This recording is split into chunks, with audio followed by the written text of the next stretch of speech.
Everybody,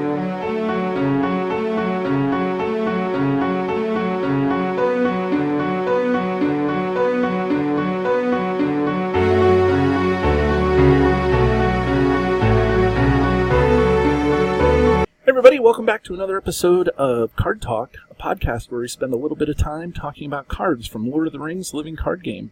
And I'm your host, Dave Walsh. And I'm Grant Thompson, just along for the ride.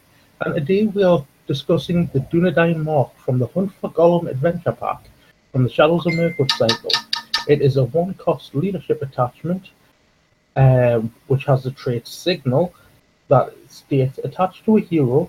Attached hero gets +1 attack and has the action pay 1 resource from attached hero's resource pool to attach Dunedain Mark to another hero. Now, David, what are your thoughts on the Dunedain Mark? Yeah, so the Dunedain Mark, there's a couple of things that I look at for attachments, especially like this attachment. Number one, I look to see if it is unique, and so this card is not unique. Then I look to see if it is, if it's restricted, and it's not restricted, and that I like. And then I look to see who the card gets attached to. And so this card gets attached to a hero. It's not even your own hero, it's any hero on the board. So if you're playing multiplayer, you can attach it to, any of the heroes that you're playing with. Now, all of that said, I don't really ever use the Dunedain Mark. For some reason, in my own head, I just can't get past using the Dunedain Mark. I just don't ever want to use it. You can even switch it around, during an action window. You don't have to wait for, you don't have to use it in your planning phase. You can spend that 1 resource and you can move it around the board to wherever you need the 1 attack, which is super powerful. If you want to boost an attack, as long as you know your action windows and when you can do it. So I don't know why. I'd actually really love to hear from some of the listeners about why they think I don't like using the Dunedain Mark, or better yet, why they don't like using the Dunedain Mark. The only thing I can think of is that for 1 attack, I can slot something into that space in my deck that may be a better overall card for the deck and the type of deck I'm trying to run. It's no secret on these episodes that I really like low threat heroes, like hobbits and Spirit Glorfindel and things like that. It's also no secret from these episodes that I like theme decks, and so I always run hobbits and try to keep the hobbit theme going, and I try to run a location control deck with hobbits and Glorfindel and things like that. So I don't know, this deck just doesn't maybe fit the type of, or this card doesn't fit the type of deck I like to run. I don't know what it is. So I feel like you, Grant, are going to probably disagree with me, or agree with me in part, but disagree with me in other parts. But what do you have to say about the Dunedain Mark? Well, for me, the Dunedain Mark is definitely a one that I consider. It's probably, especially when I'm running leadership, can I get away with putting it in? Do I need something else in its place? A +1 attack boost is always nice against, especially when you're dealing with low attack heroes, or if you're going up against a defensive heavy encounter deck where the enemies are just either so beefy or just they lock you down. It's always nice to have. And its action, I can't say that I've used it much. I've definitely used it, especially when I've been playing two-handed solo. Having both decks run a couple of copies of Dunedain Mark, having one being done here, duck shoot, have the other being, I don't know, some sort of questing deck or other, and just hitting a load of Dunedain Marks onto done here, having them attack into the staging area for, say, +8 attack. Not much can stand up against that, but in the same respect, I can see where David's coming from, because it is well, do I need outlandish attack, or can my heroes get by without putting this into my deck? It's always a question of what the encounter deck's going to bring. And for me, I think it's got a lot more value in possibly multiplayer when you've got so much coming from the encounter deck. And that sense where you could draw into a heavy hitting enemy that you just want to, that you need extra attack power to take out of. But I mean, this card is good because, like, even if you have a lot of cards allow you to attach it to specific heroes or a hero of a specific sphere, like Windfall Eowyn's Horse. You can attach to Eowyn either version of Eowyn or any spirit hero. This card doesn't have that limitation, so I just can't. I don't know. For some reason, I just can't put into the reason why I want to hate on this card. Sometimes you just get the gut feeling, or maybe I've slotted into some decks early on, and I just seem to not be impressed with the +1 attack.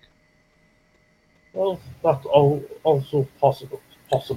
With the new cycle, though, the Dale, the Arid Mithrin cycle, there's a lot of Dale and things that use attachments and get bonuses for attachments. So maybe, when this cycle gets heating up and I have 4 or 5 of the expansions, maybe I'll try to put together a Dale deck where I can use the Dunedain Marks as an attachment, and then all of a sudden have a really buff Dale character. I don't know. I just don't know.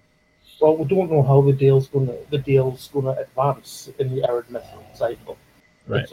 It could be quite possible that we'll see a lot more use for the Dunedain signals, or it could be the case of, well, just sit in your binder until the next cycle after that, or whenever it comes around that you dust off your binder and think, hey, I haven't used that card in a while, let's see how I can get it to work. Right. Well, and I think that also, I think you made this point off camera, is that recently the Ranger trait and the Dunedain trait has kind of made a resurgence.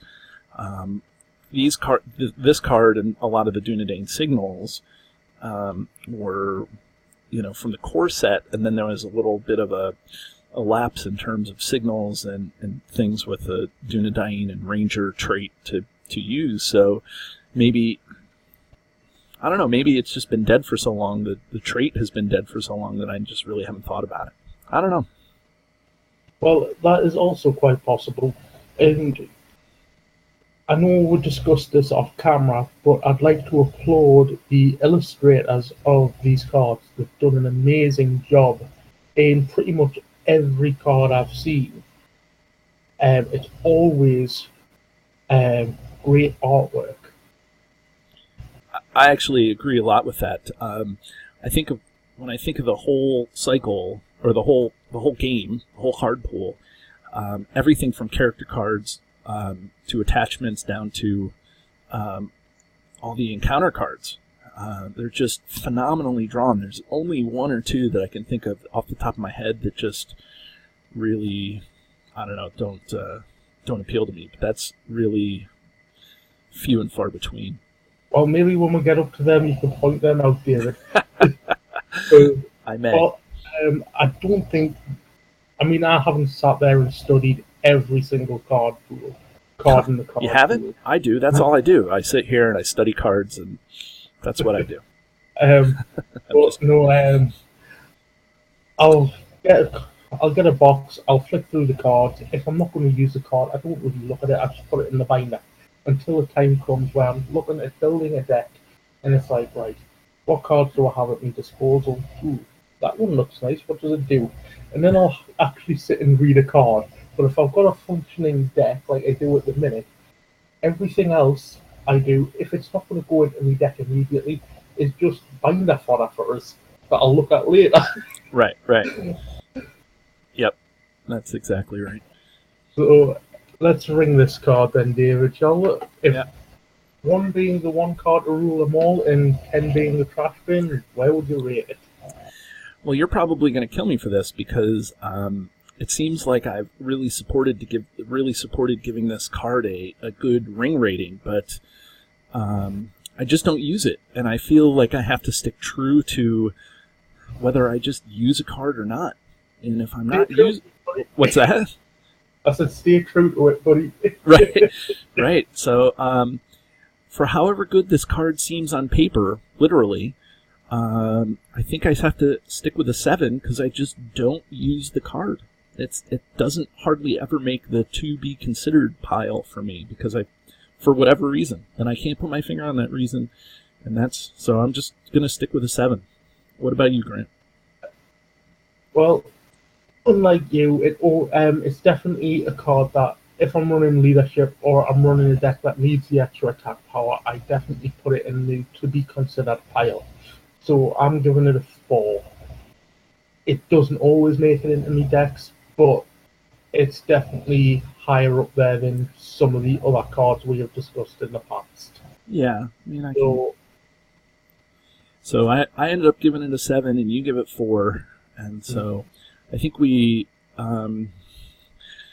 should just close it out and say join us next time as we discuss Friend of Friends, the neutral attachment, which just buffs out your hobbits, no doubt, but has some interesting, or at least one interesting caveat to it that I don't see on a lot of cards. So join us next time as we discuss Friend of Friends. Have a great day.